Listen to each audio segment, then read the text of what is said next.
Mga kababayan, welcome sa aking YouTube channel, That's My TV. Mga kababayan, alam nyo po, baka magkagulo talaga ito kung ipipilit ng ICC na ipaaresto itong si PRRT dahil ang sabi niya, ayaw talaga niyang magpahuli at ayaw niya magpalitis sa mga dayuhang banyaga. Ang gusto niya, kung gusto mong litisin siya dito sa ating bansa, siya lilitisin. Ayon kay Harry Roque na tinawagan siya na malapit na siyang parestuhin. So, tingnan natin. Kayo ba ay papayag na ganun-ganun na lamang aarestuhin ang ating Pangulong PRRD? Nasa inyo po yan, mag-comment lang po kayo sa baba kung ano ang inyong masasabi. Pero bago ang lahat, huwag niyong kalimutan na mag-subscribe para updated kayo lagi sa mundo ng politika. Okay? Attorney Harry Roque, pasok!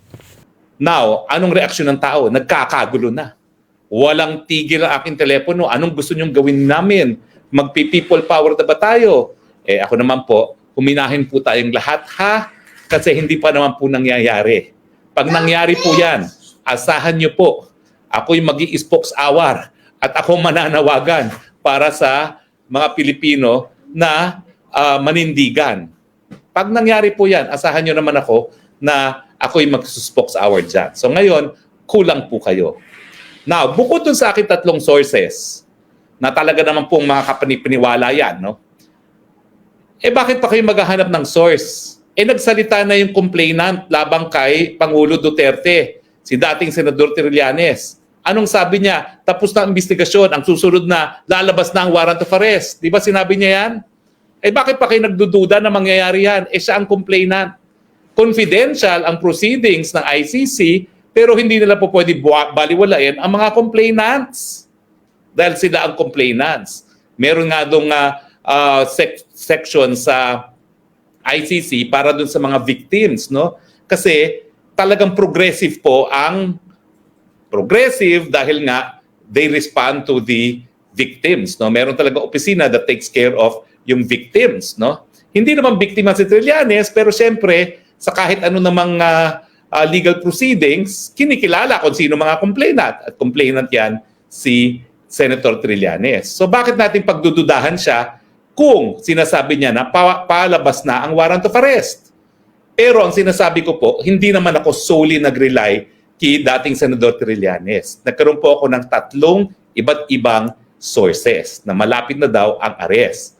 Pero ito po hindi malinaw kung ang warrant of arrest ay galing sa ICC o galing dito sa Pilipinas. Bakit? Nasa dyaryo ngayon, yung mag-amang Romualdo na Camiguin, nagsasabi na yung sinabi daw ni Presidente na dapat maghiwalay ang Mindanao, secession. Yung dating tao ni Presidente Duterte, Secretary Anyo at Secretary Galvez, anong sabi nila?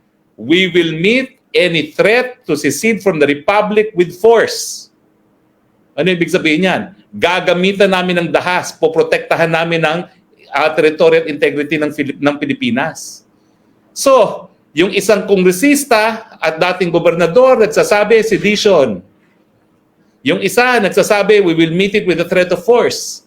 So, ibig sabihin, baka kasuhan nila ang dating presidente ng sedition. At sinabi nga nila, we will not hesitate to use force. Nagtataka pa ba kayo na posible talaga na maaresto ang Presidente Duterte either because of an ICC warrant of arrest or dito sa lokal. Pero yung pag-aresto na lokal, meron din po akong multiple sources na kapanipaniwala din. Ang hindi na lang daw sigurado paano at kung paano masaserve sa kanya. Ako'y nagtataka din kung paano masaserve ang warrant of arrest na lokal na kaso.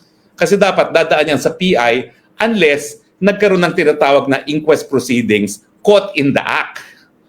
So mahirap po yun na magkaroon ng warrant of arrest dahil caught in the act unless gagamitin nila yung sinabi niya sa television and they will accept that as evidence of being caught in the act. na nagkakaroon ng sedition dahil na-broadcast yun. Posible, pero pwedeng questionin. Pero pwede bang mag-issue ng warrant of arrest? Anything is possible. Pwedeng ma-question, mapawalang bisa, but anything is possible. Pero anong mensahe sa mga pangyayari? Posibilidad pa lang, nagkakagulo na ang taong bayan. So kung sa tingin ng ilan dyan na dapat mag-cooperate ang Pilipinas pag nagkaroon ng warrant of arrest ang ICC at ito ay ipapaserve sa pulis o sa sundalong Pilipino, think again. Talaga pong magkakagulo. Ayaw ko pong magkagulo, pero wala pong choice yan. Sa dami na nagmamahal kay Presidente Rodrigo Roa Duterte, hindi po papayag yung mga nagmamahal sa kanya na iparesto siya at dalhin sa isang dayuhang bayan. Paulit-ulit na sinasabi rin ni Presidente Duterte, at narinig na niyo yan, mamamatay muna siya bago siya magpapahusga sa mga dayuhan.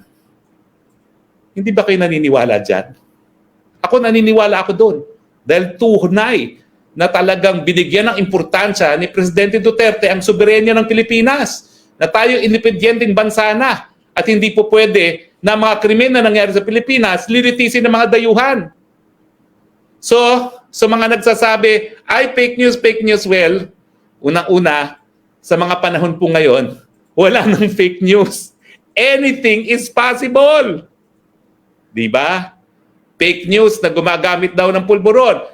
Fake news na hanggang ngayon naka-fentanyl. Anything is possible now.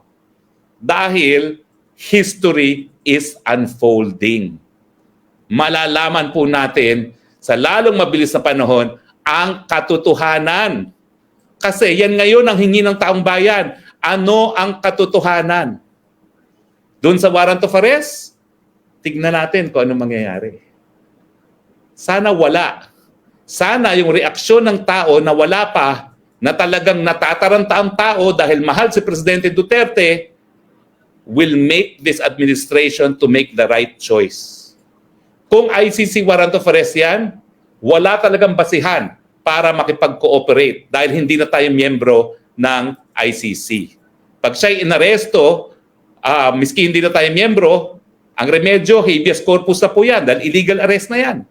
Dahil hindi na tayo miyembro, wala na tayong obligasyon na makipagtulungan. Pag siya naman inaresto dahil sa sedition, well, kinakailangan dumaan muna yan sa preliminary investigation. So illegal din yung pagkaka-aresto. Ang mensahe ng taong bayan na ngayon pa lang, balita pa lang na may posibilidad na nagkakagulo na, natataranta na, huwag niyong gawin. Sasabog po yan, parang social volcano.